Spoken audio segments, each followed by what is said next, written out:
Hello and welcome to Tech Deals. In January of 2022, NVIDIA finally launched the entry-level card of the 30 series, the RTX 3050 at an MSRP of $250, bringing gaming value to the masses. At least that's the pitch they would like me to give.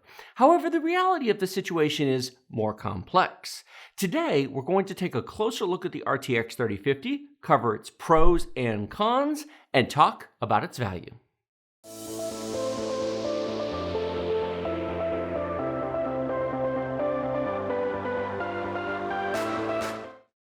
I have 18 game benchmarks to show you today, timestamps below if you want to skip around and see specific games.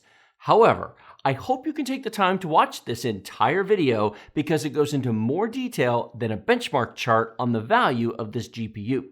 Now, having said that, let me give you a quick TLDR on this. It is a solid budget choice for 1080p gaming, and it's a respectable 1440p card if you play older games. Just don't expect it to blow the doors off of Cyberpunk 2077. Today's video is brought to you by URCD Keys, the best source for Windows 10 and Office Professional product keys at deeply discounted prices, and we have got further discounts on those at the end of this video. First, let me tease you with some benchmarks before I get into all the talking stuff.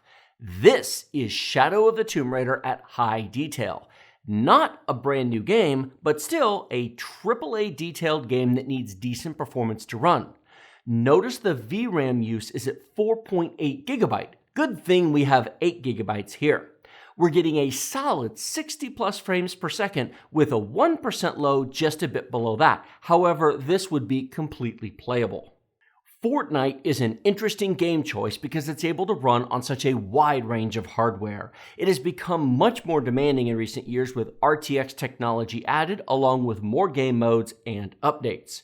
What you're watching here is epic detail 100% render resolution. Not the first choice of competitive gamers, and for sure not what most people with an RTX 3050 would run. However, this is how I test Fornite on all the other cards, so that's how it was tested here for future comparison to the other GPUs. It's not holding 60 frames per second, but it was 100% playable, and only my poor overall skill level prevented me from being more awesome at this.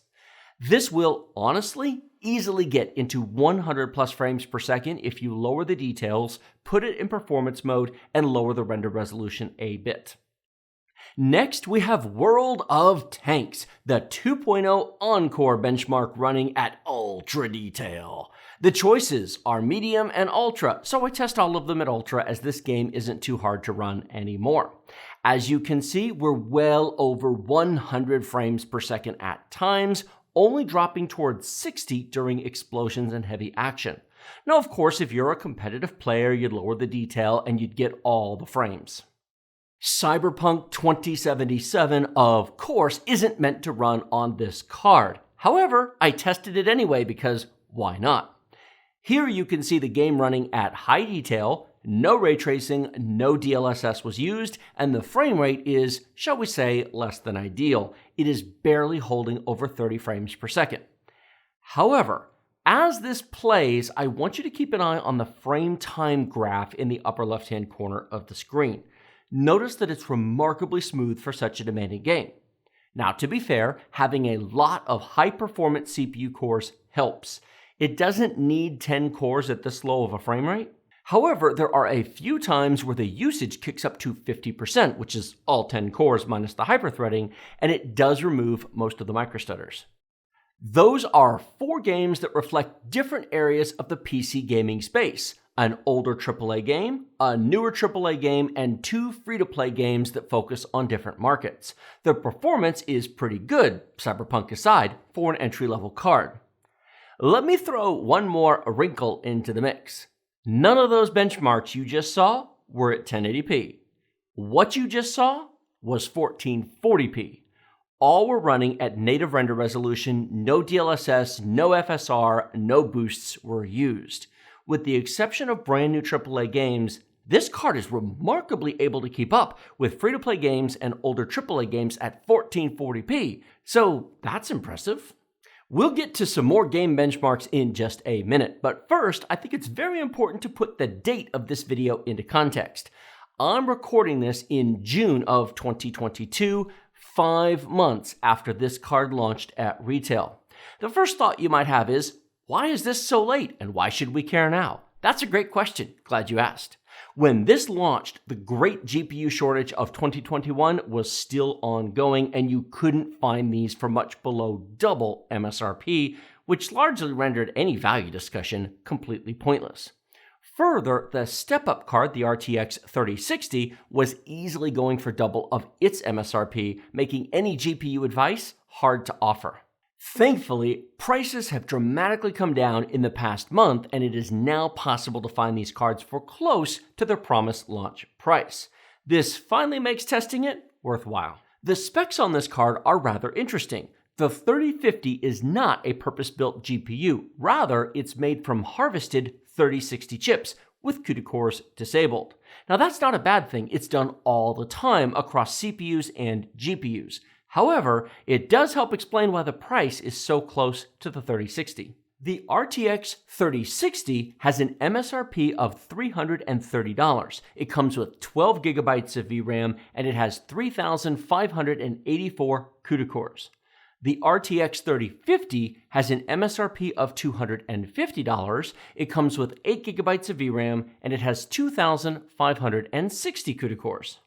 That is 70% of the core count, 66% of the VRAM for 75% of the price. Not a terrible ratio, all things considered, if you ignore one key point. 8 gigabyte GPUs have existed in the consumer space since 2015. That is 7 years ago for those of you playing the home game. Yes, it is true that 8 gigabytes is enough for 1080p gaming today in 2022 for high detail. Given the performance of this card, however, I don't think it's going to last very long going forward. Keep that in mind when looking at prices, because the 3060 might be the better long-term deal depending upon prices at the time you're shopping. One big benefit to this card is the 130-watt TDP, which means it'll install in almost any PC from the past 10 years with even modest airflow.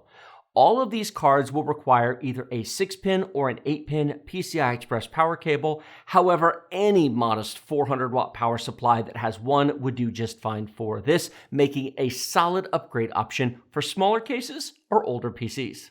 To put this card into perspective, it's very similar in performance to a GTX 1080 Ti or an RTX 2070 in some games, and a GTX 1080 or an RTX 2060 in other games. It very much depends on what is being tested, as performance doesn't scale equally from game to game across each generation.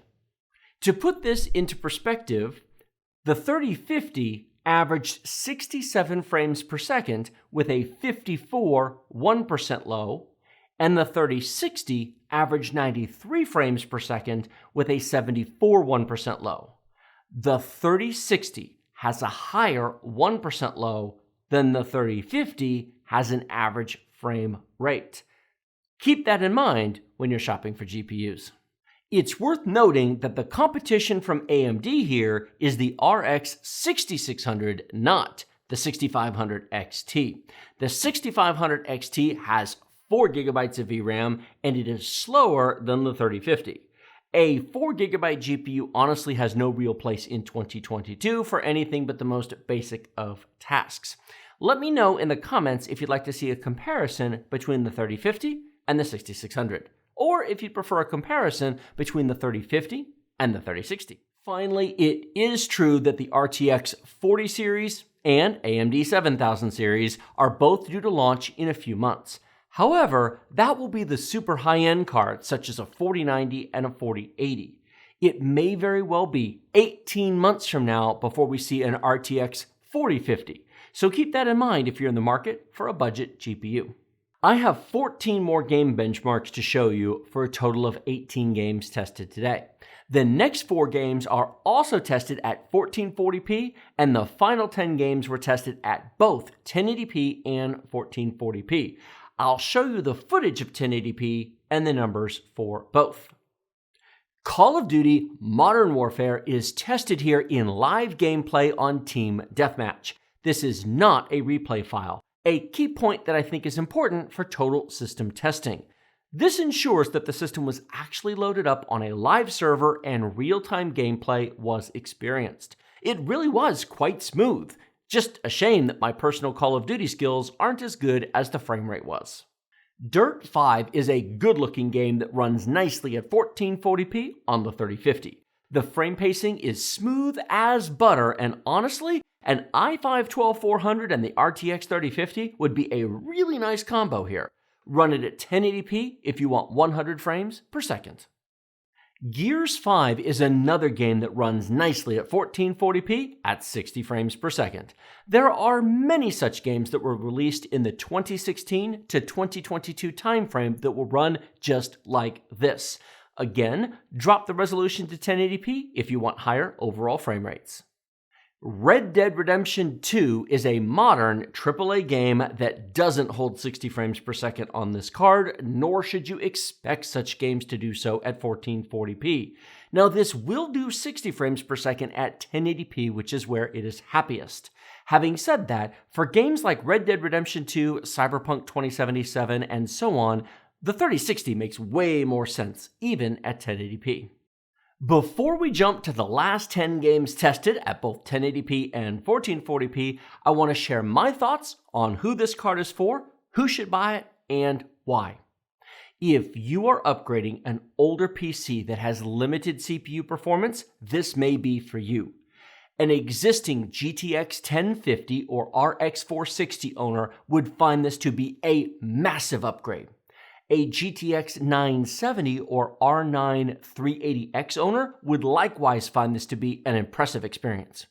Normally, I'd say such card holders should upgrade to their respective level of card for the current generation. However, I do understand that someone who paid $329 for a GTX 970 isn't jumping up and down to pay $700 for an RTX 3070. Just keep in mind that a 3050 won't last as long as the 970 or 380X did, all things considered. Also, if you have a PC with limited cooling airflow, you may want to consider a lower power card. It doesn't do you any good to buy a fancy GPU only to have it overheat in a closed cramped case without enough cooling. Finally, if you have a limited power supply, something in the 300 to 400 watt range and only a single PCI Express power connector, this card may be for you. Now, a 3060 might also work, however, that will depend on what else is in your machine and how much you trust your power supply to run close to its limits for long periods of time. This card definitely has a place. It provides respectable performance for the money, given where things are at in 2022. Now, the rest of these benchmarks are going to be shown at 1080p with both sets of numbers on the screen. First up, we have Anno 1800, a nice alternative to the shooters and driving games so common to these types of videos. 1080p sees an average of 101 frames per second and a 1% low of 67. 1440p sees an average of 68 frames per second and a 1% low of 48. The average at 1440p is almost the same as the 1% low of 1080p. This is a theme that you'll actually see more often than not. Assassin's Creed Odyssey, not the most recent game in the series, but worth testing to see how well older AAA games run on a modern card. 1080p sees an average of 80 and a 1% low of 64. 1440p sees an average of 60 and a 1% low of 52. Assassin's Creed Valhalla is the newest in the franchise and of course harder to run than Odyssey. 1080p sees an average of 65 and a 1% low of 50. 1440p sees an average of 48 and a 1% low of 36. These numbers are quite a bit lower than Odyssey and just goes to show how important game choice is when selecting a graphics card. Borderlands 3 is next with 72 frames per second average and 58 for the 1% low at 1080p and 49 frames per second average and 41 for the 1% low at 1440p. Quite playable at 1080p, but not great at 1440p unless you want to drop to medium detail. F1 2020 is our second driving game here, and it is much easier to run than Dirt 5. 213 frames per second average at 1080p with a 1% low of 161 should tell you all you need to know about how easy this game is to run. The 1440p numbers are equally impressive, and honestly, this game would really run fine at 4K if you really insist. Far Cry New Dawn, the full-price DLC to Far Cry 5 is next. Yes, I know it wasn't full-priced. Yes, I know it was actually a standalone game. I'm just contractually obligated to make that joke every time I show this game. If it's funny once, it's funny every time. 102 frames per second average at 1080p with a 1% low of 84, this game runs just fine on this entry-level card. Even at 1440p, you're still getting 73 frames per second average with a 1% low of 62. Ghost Recon Breakpoint, a game that was very hard to run when it launched, now runs without complaint on a 50 card from NVIDIA. A combination of game patches, driver updates, and time has made this possible.